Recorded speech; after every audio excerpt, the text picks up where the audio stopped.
Aktor Jonathan Frizzy atau Ijong divonis 8 bulan penjara atas perkara obat keras dalam rokok elektrik. Putusan yang dibacakan langsung oleh majelis hakim ini lebih ringan dari tuntutan jaksa penuntut umum.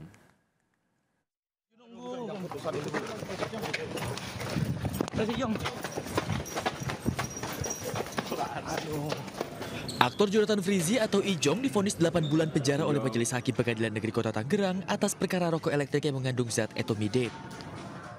Putusan ini lebih ringan dari tuntutan jaksa penuntut umum pada sidang sebelumnya, yakni 1 tahun penjara.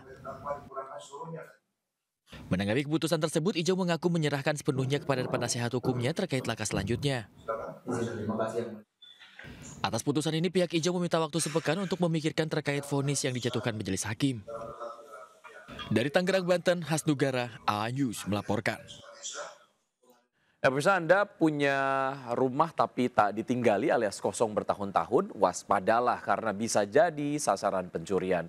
Di Kudus, Jawa Tengah, rumah kosong tinggal temboknya saja setelah seluruh genteng, pintu, jendela, dan kusen diambil oleh orang tak dikenal.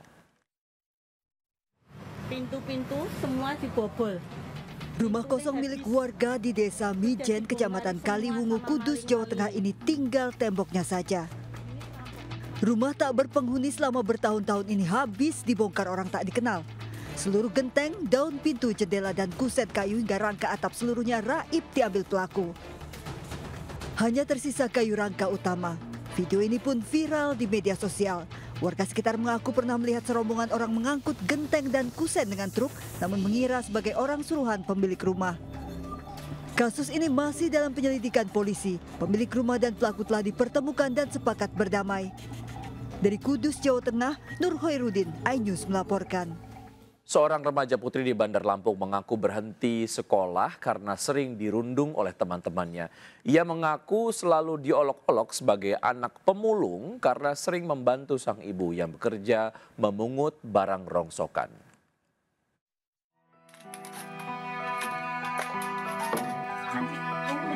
Di balik tumpukan sampah dan suara logop yang beradu, terselip kisah pilu seorang remaja bernama Gina Dwi Sartika, usia 16 tahun, di Bandar Lampung. Tidak seperti remaja lain yang berangkat ke sekolah pada pagi hari, ia justru menemani ibunya memungut rongsokan. Rasa malu dan sakit hati membuat Gina memilih berhenti sekolah sejak ia duduk di kelas 8 SMP tahun 2024 lalu. Gina hidup bersama ibunya, Misna Megawati, di rumah kontrakan sederhana di Desa Kurungan Nyawa. Rumah berdinding bata merah dan atap bocor menjadi saksi perjuangan ibu tunggal yang membesarkan 6 anaknya seorang diri. Namun pihak sekolah membantah telah mengeluarkan Gina dari sekolah karena masalah perundungan. Pihak sekolah bahkan mengaku sudah membujuk Gina agar tetap melanjutkan pendidikan. Namun Gina dan orang tuanya memilih untuk berhenti sekolah. Di tengah konflik antara dirinya dan sekolah, Gina masih menyimpan harapan untuk kembali menempuh jalur pendidikan. Gina bermimpi menjadi seorang guru agar kelak bisa membantu anak-anak lain yang juga mengalami perundungan. Dari Bandar Lampung, Andreas Afandi, iNews melaporkan. Pemirsa, hari yang seharusnya menjadi momen bahagia namun berubah menjadi duka bagi seorang istri dan 2 anaknya di Kabupaten Aceh Singkil, Aceh. Melda Savitri diceraikan dan diusir dari rumah 3 hari sebelum suaminya dilantik menjadi ASN P3K.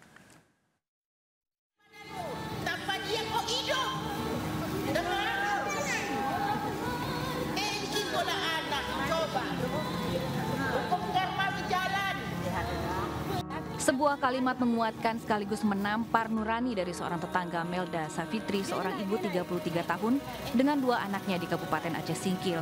Video ini viral di media sosial setelah ia dicerai dan diusir oleh suaminya hanya 3 hari sebelum sang suami dilantik sebagai pegawai ASN P3K pada bulan Agustus lalu. Sewa nggak ada lagi? Iya.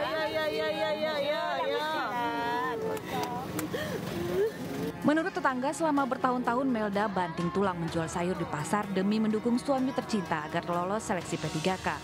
Namun, pengorbanan itu harus berakhir pilu. Kisah Melda dan 2 anaknya yang terusir akibat sang suami memicu reaksi geram dan miris dari publik. Melalui unggahan di media sosial, warganet meminta agar Bupati Aceh Singkil Safriadi Oyon memecat suami Melda dari jabatannya sebagai pegawai P3K. Karena apa yang telah ia perbuat dinilai tidak patut dilakukan oleh seorang pegawai pemerintahan yang digaji dari masyarakat. Negara telah memberi status pegawai pada suami Melda. Namun sayangnya sang istri harus menerima status janda, bahkan kedua anak mereka juga terancam kehilangan figur ayah. Semua hanya karena selembar kertas SK P3K. Tim Liputan iNews melaporkan. Tak terima dapat perlakuan tak senonoh, seorang karyawati Satuan Pelayanan Pembunuhan Gizi atau SPPG melaporkan atasannya ke Polres Bekasi, Jawa Barat. Aksi pelecehan yang terekam CCTV itu pun kini viral. Namanya Muhammad Kevin Pradana. Seorang wanita karyawati Satuan Pelayanan Pembunuhan Gizi (RDA) melakukan perlawanan usai menjadi korban kekerasan dan pelecehan seksual yang dilakukan atasannya MKP di Jatimekar, Jati Asih, Kota Bekasi. Pelaku yang kaget mendapat perlawanan dari korban menantang balik dan sempat menyangkal perbuatannya. Berdasarkan rekaman CCTV, aksi kekerasan hingga dugaan pelecehan dipicu masalah dokumen yang salah kirim oleh pelaku. Namun pelaku tidak terima, kemudian melakukan aksi kekerasan verbal hingga fisik pada korban berupa penamparan. Korban mengaku kekerasan sudah ia alami sejak hari pertama bekerja. Selain intimidasi fisik, korban juga mendapat pelecehan dengan merabat tubuh korban di dalam kantor. Korban telah melaporkan kasusnya ke polisi dan berharap pelaku bisa diproses sesuai dengan hukum yang berlaku. Namun hingga kini polisi belum bersedia memberikan keterangan karena masih dalam penyelidikan. Dari Bekasi, Jawa Barat, Rahmat Hidayat, iNews melaporkan. Kericuhan mewarnai aksi tolak pemasangan patok lokasi pembangunan kelurahan di Bekasi, Jawa Barat. Kericuhan diduga akibat ada oknum yang ingin menguasai lahan warga.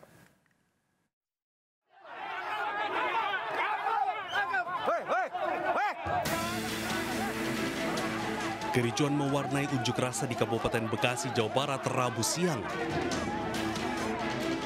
Masa menolak pemasangan patok pelang lokasi yang akan dijadikan kantor kelurahan oleh Pemkab Bekasi.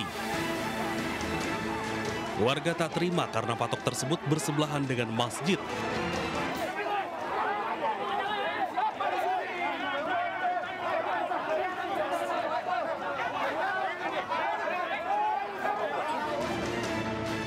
Akibat kericuhan tersebut, satu unit mobil bak seorang warga mengalami rusak terkena sasaran lemparan batu.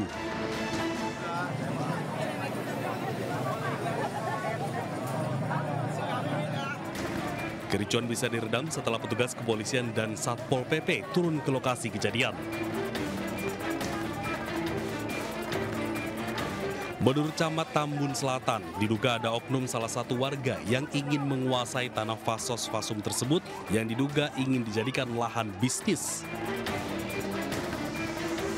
Dari Kabupaten Bekasi, Jawa Barat, Didit Junaidi, iNews melaporkan.